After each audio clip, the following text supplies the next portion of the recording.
नमस्कार, SK repairing channel में आप सब लोगों को स्वागत है। आज हम होम सर्विस के लिए आए हैं किसी के घर में एक टीवी रिपेयर करने के लिए। तो आप लोग देख रहे हैं टीवी का साउंड तो सुनाई दे रहा होगा आप लोगों को, लेकिन पिक्चर नहीं दिख रहा है। तो मैं पहले आके ही टीवी को बैक कवर खोल के उसका मैं वोल्टेज चेक किया। बैकलाइट का सप्लाई तो आ रहा है, लेकिन बैकलाइट नहीं जल रहा है। तो इसी में हम लोगों को मालूम पड़ जाता है जो बैकलाइट का ही प्रॉब्लम है। पहले पूछा जो हम लोगों को टीवी खोलना है, तो बैकलाइट मतलब इसका जो डिस्प्ले है, डिस्प्ले को हम लोगों को एक सावधानी जगह में रखना है कुछ टाइम के लिए। जितना टाइम के लिए हम लोगों को ये बैकलाइट की, क्योंकि बैकलाइट कितना एलईडी का है, कितना स्ट्रिप है, हम लोगों को मालूम नहीं है। तो खोलने के बाद ही मालूम पड़ेगा जो कितना है। तो तब तक के लिए डिस्प्ले में कुछ ना गिरे, उसी सेफ्टी के हिसाब से हम लोगों को एक सेफ्टी जगह रखना है। तो इसीलिए हम पहले आके मैं पूछ लेता हूँ जो एक डिस्प्ले रखने के लिए एक सेफ्टी जगह चाहिए। तो उन्होंने ऊपर का कमरा दिखाया। तो हम लोग ऊपर में आके बिस्तर में मैं टीवी रख के उसको डिस्प्ले को खोल के रखा है, आप लोग देखा है। तो मैं अभी इसका बैकलाइट खोल के देखूंगा कितना लाइट है, मतलब कितना स्ट्रिप है, कितना लाइट है। तो मैं जल्दी से जाके फिर इसको ला के मैं फिटिंग करके आप लोगों को दिखाऊंगा। तो मैं खोल लिया जल्दी जल्दी, मैं इतना खोल लिया। देखते हैं कितना स्ट्रिप है। तो देखिए आप लोग को दिखाई दे रहा होगा 3 स्ट्रिप है, एक एक स्ट्रिप में 6 एलईडी है। कोई एक एलईडी खराब होगा, लेकिन मैं तीनों स्ट्रिप को नया लगाऊंगा, क्योंकि इसी से पूरा टीवी का लाइफ थोड़ा बढ़ जाता है। एक भी कभी भी खराब हो सकता है, एक लाइट एलईडी चेंज करके भी ठीक कर सकते हैं। उसमें खर्चा तो कम आ जाएगा, लेकिन उसका लाइफ ज़्यादा दिन नहीं रहता है। तो मैं तीनों स्ट्रिप को भी चेंज कर दूंगा, और कितना में मैं चेंज कर रहा हूँ, कितना खर्चा हुआ है उन लोगों को, ये भी मैं आप लोगों को बताऊंगा। तो 3 स्ट्रिप है, मैं नया 3 स्ट्रिप ला रहा हूँ, ठीक है। तो मैं 3 नया स्ट्रिप लेके आया। मैं जो स्ट्रिप लेके आया उसका जो कनेक्टर है वो मेरा थोड़ा छोटा है, पहले से थोड़ा छोटा है। तो इसका कनेक्टिंग इसमें नई सेटिंग हो रहा है, तो इसका वायर मैं काट दिया। काट के मैं इसको सोल्डरिंग कर दूंगा। तो मैं इसको सोल्डरिंग कर दे रहा हूँ। मैं तीनों नया स्ट्रिप लगाया। एक एक स्ट्रिप का मतलब एक एक एलईडी का वोल्ट है 6 वोल्ट। ये पैरेलल में कनेक्टिंग है, पैरेलल में कनेक्टिंग है। तो एक स्ट्रिप का कितना हुआ, 36 वोल्ट का हुआ एक एक स्ट्रिप का। तो 36 वोल्ट में ये ऑपरेट होगा। तो हम लोग वोल्टेज को भी थोड़ा चेक कर लेंगे। तो मैं सोल्डर कर ले रहा हूँ।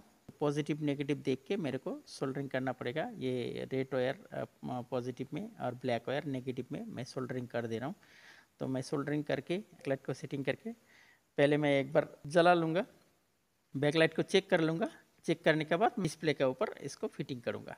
तो मैं सोल्डरिंग कर दिया हूँ, देखिए। तो मैं इसके ऊपर भी ये पेपर भी डाल दूँगा। पेपर भी डालने के बाद मैं इसको अभी आप लोगों को एक बार जला के देखता हूँ जो बैकलाइट हम लोगों का जल रहा है कि नहीं।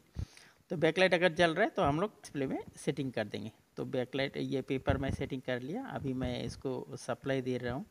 तो सप्लाई दे के एक बार मैं इसको चेक कर लूँगा। मैं सप्लाई दे के चेक कर लेता हूँ। तो देखिए अब हम लोगों का पावर एलईडी जल गया। तो मैं रिमोट से चालू कर रहा हूँ। देखिए बैकलाइट हम लोगों का जल गया, मतलब अभी बैकलाइट चालू हो गया। तो अभी हम लोग जल्दी से डिस्प्ले के ऊपर फिटिंग कर देंगे। फिटिंग करने के बाद हम लोग को टीवी चला के हम दिखाते हैं। डिस्प्ले को मैं फटाफट ये उसका जो पेपर है, पेपर वगैरह वो इसका जो साइड में जो ग्रिप है इसको मैं स्क्रू से कस दूंगा। तो इसमें 2 ही स्क्रू था और बाकी सब लॉक है। अभी मैं उसी जिसी तरह से खोल लिया, तो उसी तरह से मैं लगा भी लूँगा। 2 स्क्रू भी था, 2 स्क्रू भी मैं लगा दूंगा। देखिए मैं सेटिंग कर दिया। अभी इसको हम लोग डिस्प्ले में बैठा के टीवी को चला के देखते हैं।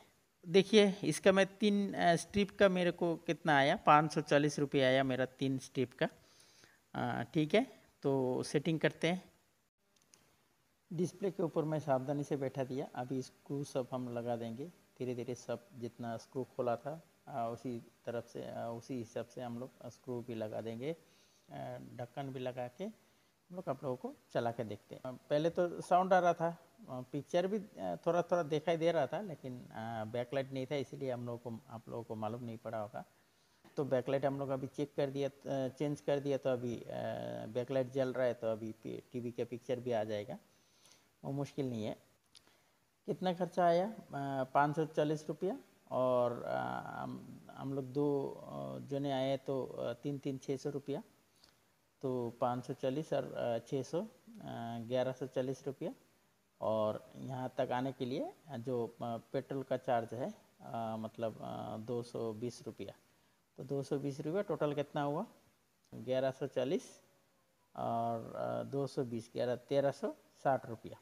तो हम लोग टोटल 1360 रुपये लेंगे। ये टीवी को आप अगर बाहर लेके जाके रेडी करेंगे तो आपको कितना लगेगा आप लोगों को मालूम है। मैं ये तो इतना बोल नहीं सकता हूँ, ठीक है। लेकिन ये टीवी आप लोग अगर खुद करते हो तो देखिए आप में इतना ही काम है, कुछ नहीं है। बैकलाइट आके बैकलाइट को मैं चेक किया तो इससे सिर्फ बैकलाइट का प्रॉब्लम होगा ऐसा नहीं है। तो हम लोग पहले आके बैकलाइट का वोल्टेज चेक करते हैं, वोल्टेज अगर सही है तो बैकलाइट का ही प्रॉब्लम है, इसी हिसाब से हम लोग बैकलाइट ही चेंज करते हैं, ठीक है ना। तो बैकलाइट ऐसा भी हो सकता है बैकलाइट का वोल्टेज नहीं आ रहा है तो बैकलाइट ठीक होगा, लेकिन जलेगा नहीं, वो ड्राइवर का फॉल्ट होगा। तो इसी तरह अगर वीडियो भी मेरे पास आएगा तो वो भी आप लोगों को मैं दिखाऊंगा। अभी तक मेरा जितना वीडियो आया है तो ज़्यादा से ज़्यादा बैकलाइट का ही प्रॉब्लम है, नहीं तो कैपेसिटर का ही प्रॉब्लम आया, ऐसा है। तो मैं देखिए धीरे धीरे सब स्क्रू में फिटिंग कर दे रहा हूँ। अभी इसका ढक्कन भी मैं लगा दे रहा हूँ पीछे का। अभी टीवी को चला के देखते हैं। देखिए टीवी के कमरे चल गया, टीवी अभी चल रहा है। तो ओके, अभी टीवी तो चल रहा है, ठीक है। तो हम लोग अभी निकलते हैं। तो इतना ही आया, आप लोग अगर खुद करोगे तो 540 रुपये में ठीक हो जाएगा। Okay, bye.